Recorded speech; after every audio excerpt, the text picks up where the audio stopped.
Hello and welcome back to the Class Act podcast with Lauren and Bron. Getting straight into the news roundup today, pop artist Justin Bieber has been labelled ungrateful after he called out the Grammys for nominating him as a pop artist, which he very much is. He claimed that his album Changes, which included that monstrous song Yummy, was unmistakably an R&B album, but I don't know about you, Lauren, but I personally feel he's playing fast and loose with the term R&B this time, you know? Yeah, I agree for sure. And that's not me wanting to just diss Justin Bieber at any opportunity, because his old album Journals is probably one of the most underrated R&B albums going. Yeah, I mean, I think it's safe to say that the petulance of Justin Bieber has never gone over the Never years. fails to amaze, does it? No, it doesn't. And so meanwhile in England, Chancellor Rishi Sunak is expected to fork out £29 million for a Festival of Brexit, whatever that actually is. And this is despite the fact that the Health Secretary, Matt Hancock, spent £44,000 on takeaways for his staff at the beginning of the pandemic, but when it came to spending the £20 million to feed kids over the half term in October, the government said they didn't have the money for that. Has Matt Hancock staff not heard of like a packed lunch? Yeah, I know, I watched an interview where he was talking about it with Kay Burley, and he said his staff work really hard, so of course he was going to feed them. Oh my god. As opposed to, you know what it is, let's just not do it. But No, let's not. what I want to know is, right, is the Festival of Brexit going to be like an actual festival? Because I'm imagining like a big muddy field with like a hookah duck stall and bouncy castles and candy floss and all that. Yeah, I can see it being like a Glastonbury, but for Gammons. yeah, basically. Right. It'd be like the Glastonbury from hell. Oh god. Oh no, count me out. Anyways, Jeremy Kyle, remember that name? Jeremy Kyle has become an interested person after the fatal overdose of one of his guests, Steve Diamond, in May last year. JK apparently told Diamond that he would not trust him with a chocolate button, whatever that means. Oh. I know, sick burn. After the guest failed a lie detector test, and he also asked for a shovel during filming. So in the coroner's report, it was written that JK may have caused or contributed to the death. And, you know, it's absolutely tragic, but it's just not surprising. You know, Jeremy's one of the biggest hypocrites going. So he gets these guests on and has a go at them for cheating and having addictions when he's a cheater and an ex-gambling addict, you know? Yeah, exactly. He tries to sort of make himself out to be like, I don't know, some kind of martyr for like surviving his gambling addiction, but then goes and berates anyone who's got like a similar problem. Trash. So it makes no sense. Yeah. Yeah, he is very much trash. And speaking of trash, this year it's been 30 years since Margaret Thatcher resigned, and in my view that was when the sun started shining again in this country. And so we'll move on now to our not so hot take from Twitter, which is touching back on the Brexit debate, about the £29 million for the Festival of Brexit. And so someone called at Foxy's Tweets with two X's because they're hard, tweeted, Remainers are crying about £29 million being put aside for a Festival of Brexit. That's the same cost as being part of the EU for 20 hours. I know what I'd rather have. Hashtag Festival of Brexit. So I'm not sure how you feel about this, Bronwen, given the total lack of self-awareness. I don't even think the supporters of the Festival of Brexit have any idea what it's going to be like. So have you got any ideas? Well, yes, I do actually. I've been thinking about it, right, you know, since it was mentioned. And I think I will be getting in touch with Boris because I really feel I could help them plan this. So I have some really good ideas for some stalls that they could have, right?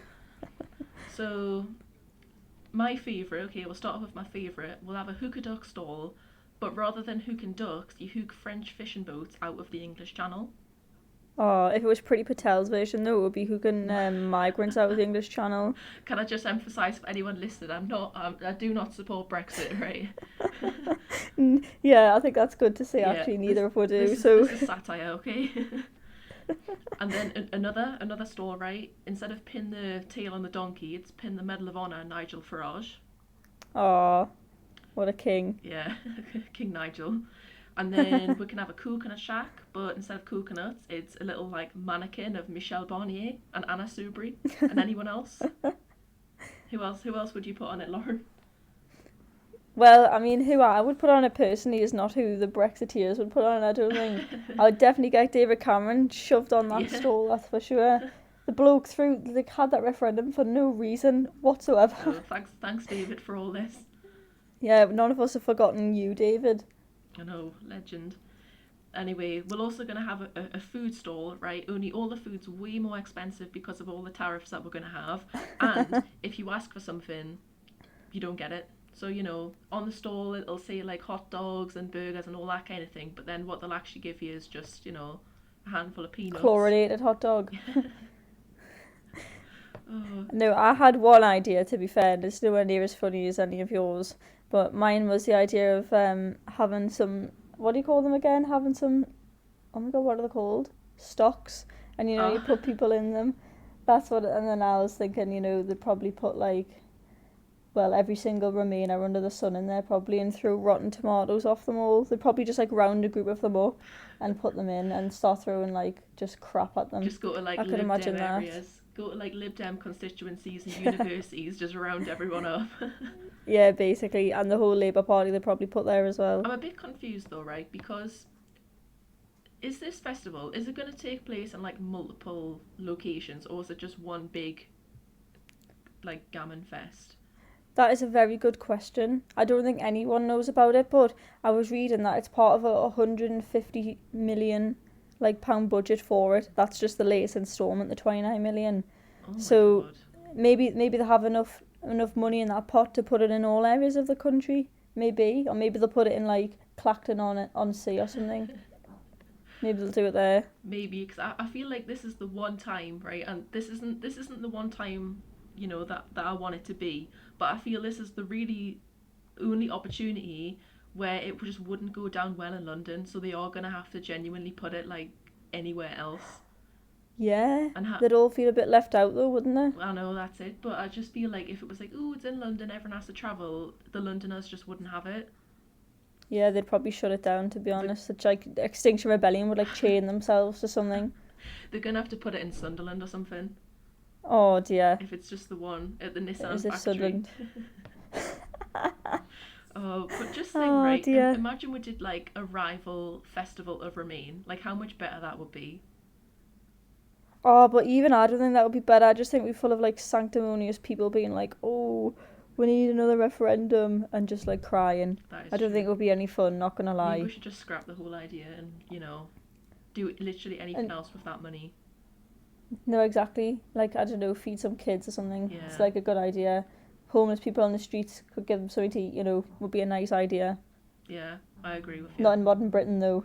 Not in modern Britain. We're having this odd festival that no one wanted or asked for. Yep. Right. Anyways, let's move on to, still staying in the political sphere. And in case anybody missed it, Lauren's been plastering her face all over the internet yet again. Only this time she's not been on one about Durham. She's been speaking to one of the most interesting people in British politics, Alistair Campbell.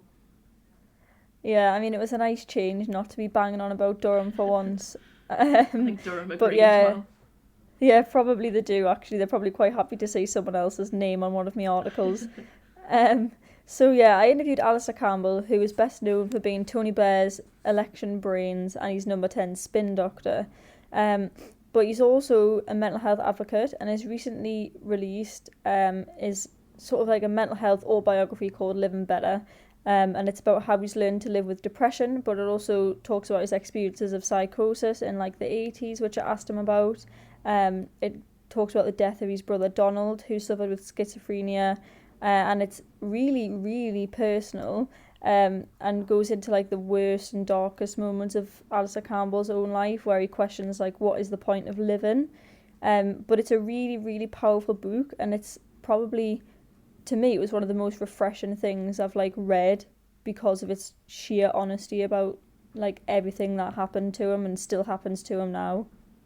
Yeah, I was quite surprised when I was watching your interview with him, because like I said to you, I didn't really know much about Alistair Campbell or that era in Labour, but I was so pleasantly surprised with how much of an open book he was. There was just nothing that seemed off the table, and if anyone hasn't watched it yet, I do recommend that you watch it, shameless plug for you there.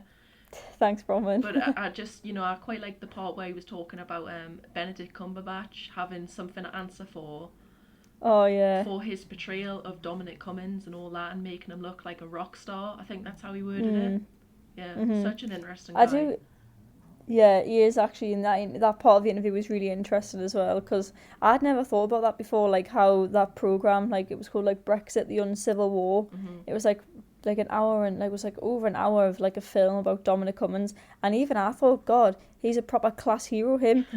And then he went to private school anyway in Durham, and like buggered off to go to teach it, well, to go and be taught at like Oxford or something. So he's not actually so much of a class hero, but it was interesting. But I do think Benedict Cumberbatch probably does have a lot of this on his hands for portraying him as like this genius that maybe he is or maybe he isn't. Can't say because I've asked him for an interview. Yeah, I would say he probably is a genius, but just not like really more in a kind of Bond villain genius way rather than like an Einstein good genius kind of way. Yeah, I agree, not gonna lie, I do agree. Anyway, speaking of things that are absolutely terrifying, this week's Clown Beef is going to touch on a strange but important ethical question about clowns and children. So, I have a friend called Todd, right, who is by far the strangest person I've ever met in my life, right? But he's oddly well connected, and he has a lot of really weird but interesting family stories. So his grandmother is a psychologist or something like that, and her big thing, like Lauren's got a Durham thing, Todd's grandmother's thing was that she campaigned against clowns going into kids' hospitals to visit sick kids. And you can kind of see where she's coming from, because if you were a sickly child and you were really ill and you're missing your family and everything in hospital on your own, would you really want Pennywise the clown standing by the side of your bed talking to you? Probably not. I wouldn't. Personally, no. But the funny part of the story is that his whole family gets hate mail from professional clowns saying things like, "You've ruined my career, and the children that I've met haven't been traumatized, like you've taken this joy away from sick children." Oh, it's just daft. I know, dear me. I wonder if they write letters to her though, and like sign it as if they are like an actual clown, or if it's like just themselves as an individual being like, "Oh, from John, clown impersonator," or if they like smear like clown paint on the letter or something. I know, like, to prove it's sincere. Sincerely Cuckoo the clown. Yeah. I think it sounds like, for all you would think, like, from the profession that they're quite like whimsical people. I think all the letters have been quite like come from a really dark, serious place. Oh dear. I'll have to try and get one. I mean, I guess it is true though, if you think about it though, they have like lost their job. I know, but you know what it is, right? A lot of income. I think you're like missing the vibe if you think, "Oh, I'm gonna go in and like visit these children who are in hospital," or I'll dress up as like the most terrifying possible thing. Yeah. Read the room, clown. Read the room. That's what I would say.